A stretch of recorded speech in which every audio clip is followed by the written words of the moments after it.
గంగే చ యమునే చైవ శ్లోకం భావం ఉపయోగం గురించి తెలుసుకుందాం.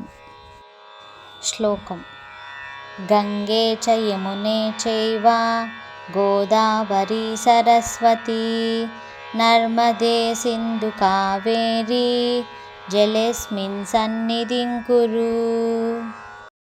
భావము: గంగా, యమున, గోదావరి, సరస్వతి, నర్మదా, సింధు, కావేరి మొదలగు నదులన్నిటి జలం నా ఈ స్నానం చేయు నీటిలో చేరి నన్ను పవిత్రము చెయ్యుగాక అని అర్థం.